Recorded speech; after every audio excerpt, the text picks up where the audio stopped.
كامل البنات إن شاء الله تكونوا كامل بخير صحة وسلامة. صحة رمضانكم وكل عام وانتم بألف خير وربي يتقبل لنا صالح الأعمال. اليوم جيتكم فيديو جديد. وش طيبت اليوم؟ أول حاجة بديت بيها هي شوربة ريك. قليت اللحم شوية،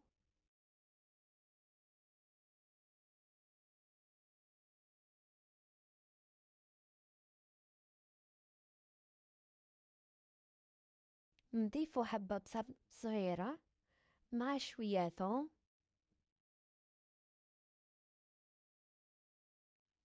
نضيفوا البهارات اللي راح نضيفوها لشوربة ريك.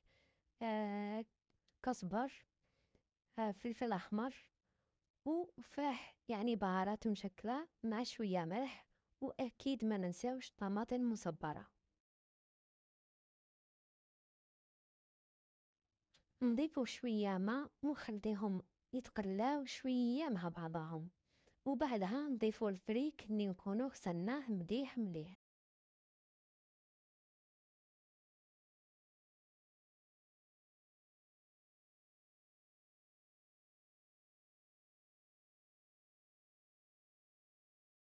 بعد ما ضفنا الفريك وخليناها تقلد شوية نمرقو مليح ونخلقوه في الكوكوط تاعنا.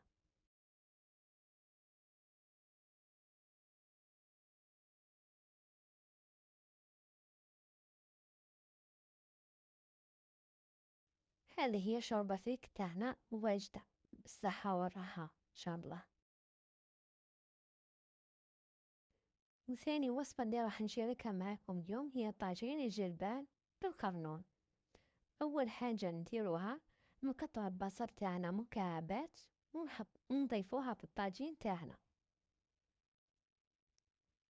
بعدها نقطعو الكزبر والمعدنوس ونضيفوهم للبصل.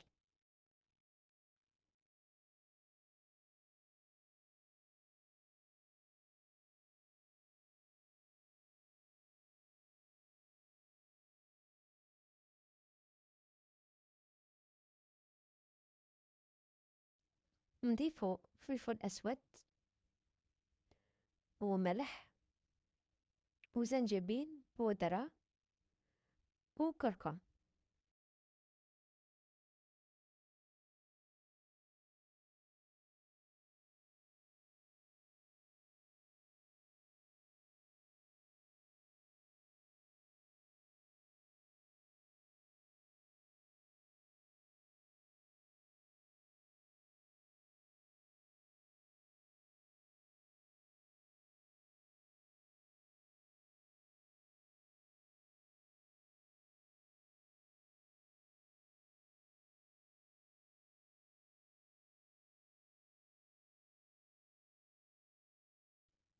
وأكيد نضيفو الملح في الطاجين تاعنا، وبعدها نضيفو اللحم ونتبلوه بالبصل وباقي المكونات، وبعدها نحطوه على النار ونخلوه يتقلى شوية،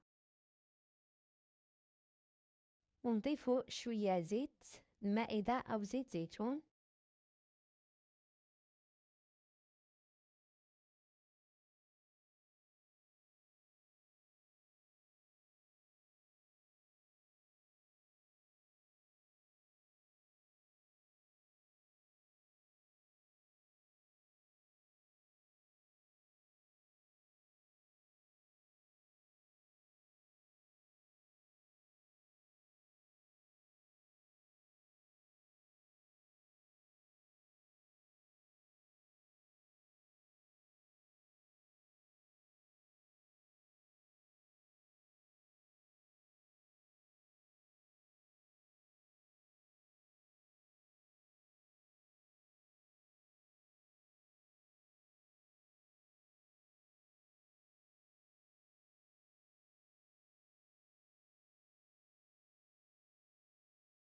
بعد ما تقلى اللحم تاعنا والبصل نضيفو الجلبان ونضيفو باقي المكونات اللي هي الجزر والكرنون.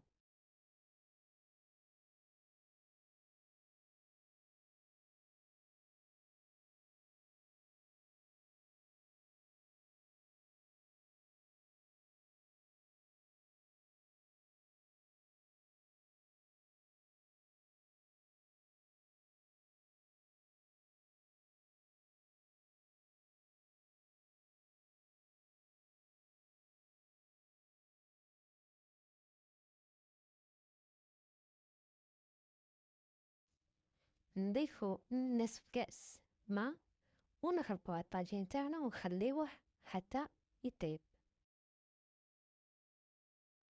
وهذا هو الشكل النهائي تاع الطاجين تاعنا. وثالث وصفة لنهار اليوم هي طاجين الحلو ولا اللحم الحلو. أول حاجة نديروها نقليو اللحم في شوية مع شوية سمن، ونضيفو لها البصل مكعبات، ونضيفو بهارات تاعنا اللي هي زنجبيل مطحون أو فلفل أسود وقرفة عود وقرفة مطحونة مع شوية زعفران. خليوهم يتقلاو، وأكيد ما ننساوش الملح تاني. خليوهم يتقلاو وبعدها نمرقو اللحم تاعنا ونخليوه حتى يطيب.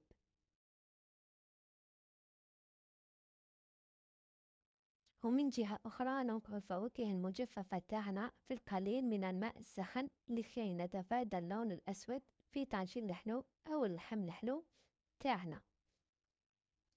نحضروا العسيلة اللي هي 2 كيسان سكر مع 4 كيسان ماء، ونخليوهم على نار حتى يذوب لنا السكر تاعنا.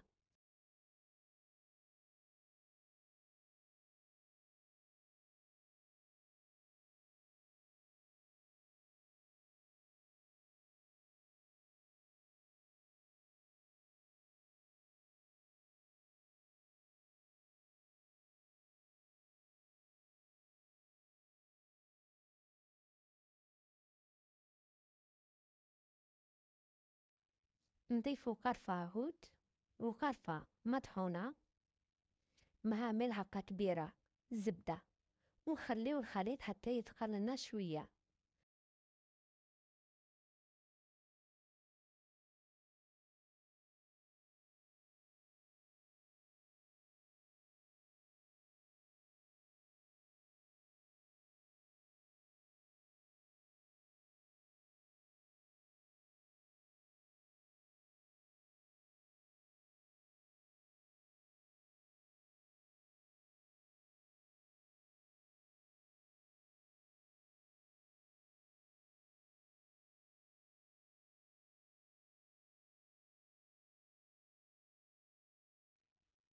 بعد ما ثخلنا الخليط شوية ضفت الفواكه المجففة وخليتها حتى طابت.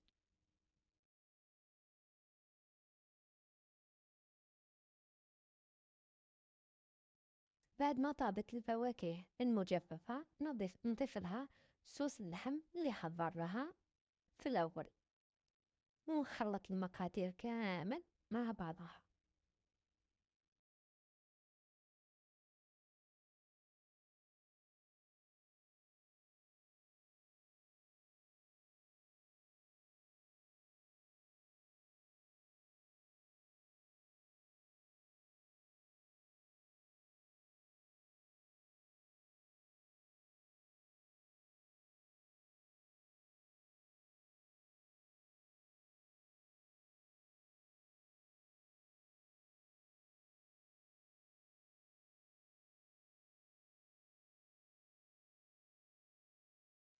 ما تنسوش ديرونا جيم للفيديو وتبارتاجيو الوصفات مع صحابكم.